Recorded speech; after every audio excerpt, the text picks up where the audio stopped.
Peace, peace, peace.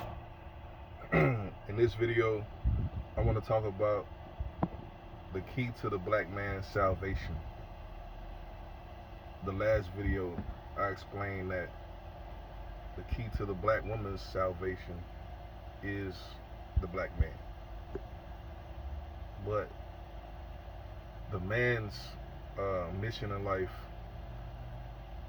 isn't necessarily to bring forth children because they can't. The man's mission in life is to affect the world to his will, to his principles. A man has the ability to foresee the future, to see what is and see what it could be, and change the world, bend the world, shape the world to his vision. That's his salvation. The ultimate end to this mechanism is called work. Your works.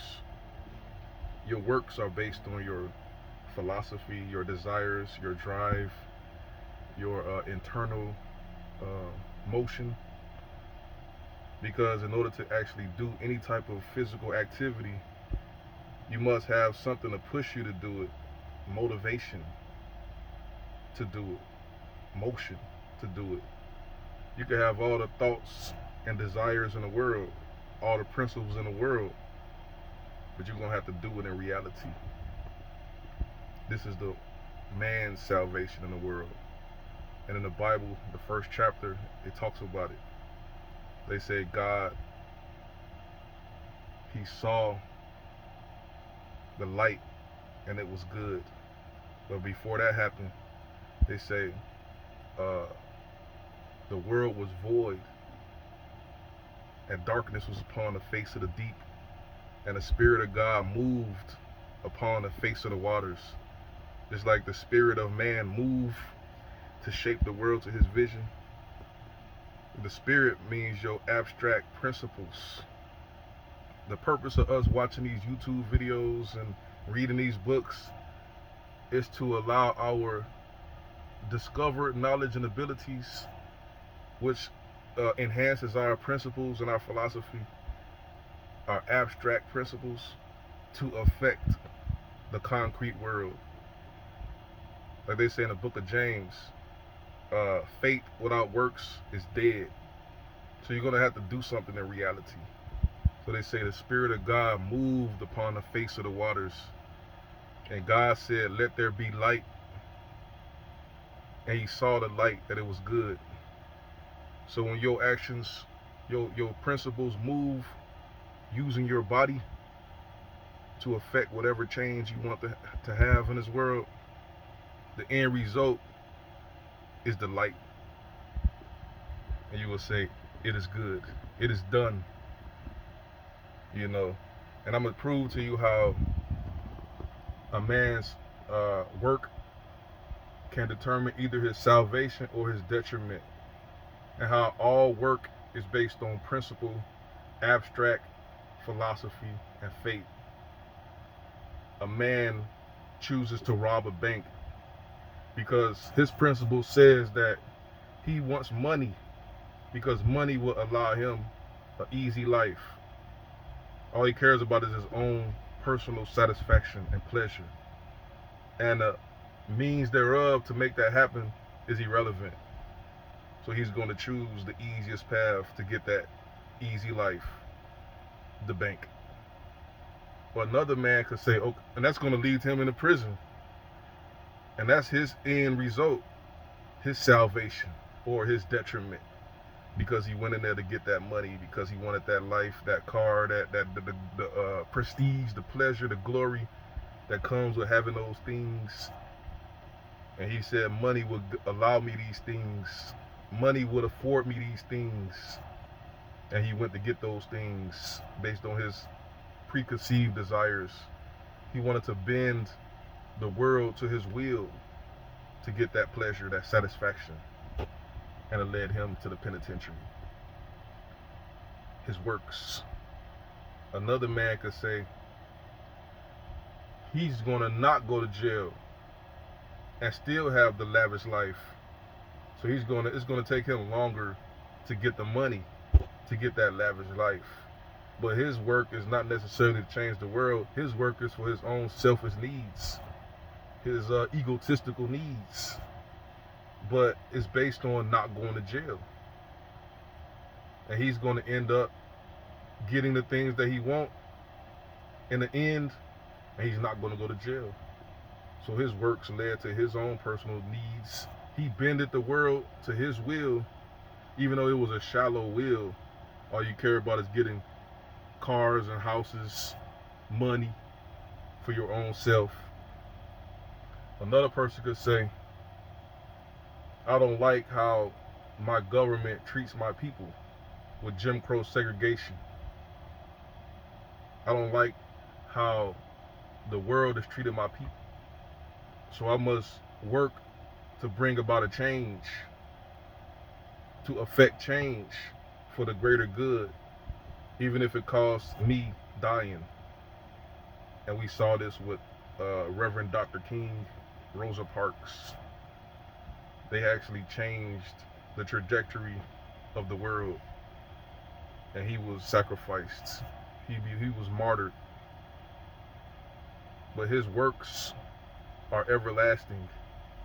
His works wasn't to benefit his own self and his own personal family, but to benefit all of us. That was his salvation. That was our salvation. When you have a principle, a philosophy,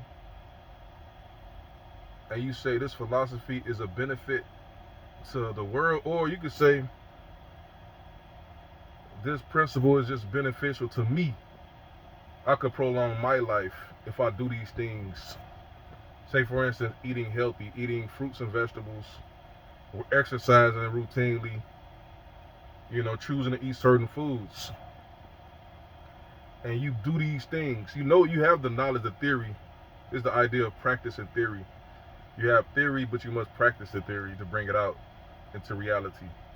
People will see the results of your activity, and that there can still affect change in the world, because you might influence other people to eat healthy.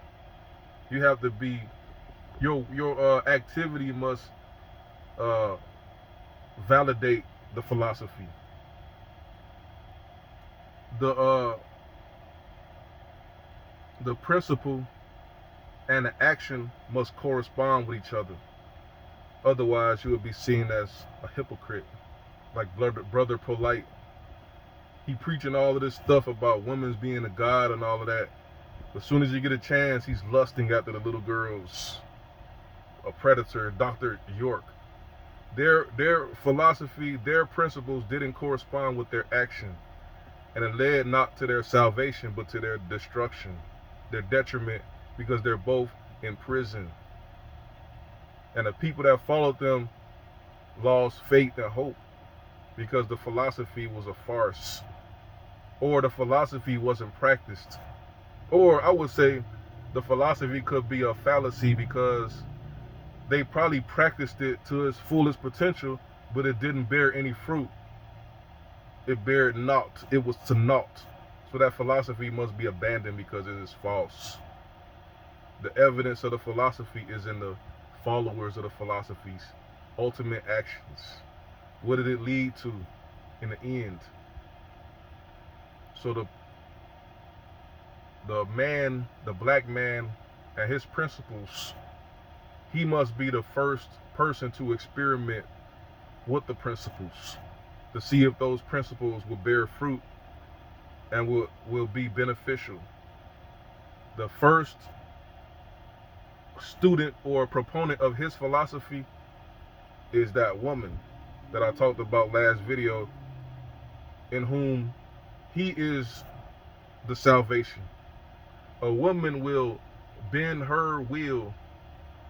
She would change her religious beliefs, her mentality, to a man's mentality, his religion. She will follow his religion. She will behave and dress according to him, his culture. and she's the first follower of his philosophy. You can't say a mother should be a first follower of a man's philosophy, her son's philosophy, unless she only has one son, like Kanye West. But a lot of women have more than one child, so they can't just follow everything that every child does, because some children have different religions to each other. Some might be Muslims, Christians, Hebrew Israelites. She can't just take sides and just follow everybody's religion. So you can't expect your mother to be the first student of your principle and philosophy and your vision. It has to be the woman. And people will seldom follow a man who doesn't have a woman. Because if you can't get a woman to follow him, you can't get anybody else to follow you. According to how people just innately see things, a man with a woman gets more respect and more followers than a man who is alone. And they will question, is he a homosexual if he doesn't have a woman?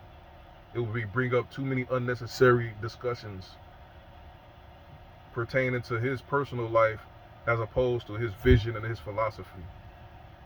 So that woman is your first follower of your principle, to believe in your principle, and really to make it easy for you, to help you, like when they say having a help meet, to bring about, to change the world to your will, to change the world to your liking. That's what the power of the man. You have the ability to manipulate and engineer the reality to your abstract principles, either for the good, when you're thinking about more than just yourself, the outcome of others, or when it's a personal thing, when all you care about is getting money.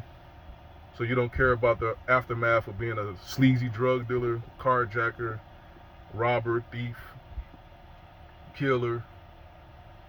This is why the so-called white man is on the decline, because his actions, his activity have been detrimental to the world.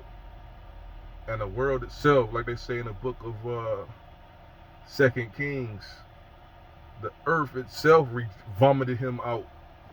The animals started to attack him. The world didn't even want him no more. He's on his a gradual, no, not a gradual, a drastic decline.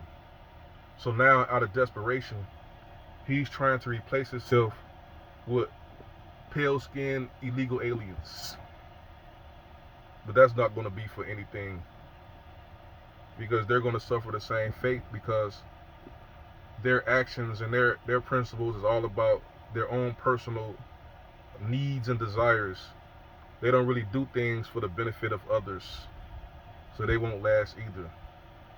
But the black man's salvation is in his works, and the works is contingent upon your morals, morality, your principles, your beliefs, your drive, all of that, to take that unseen idea and bring it into the real world. And the woman is the one who will help you do that.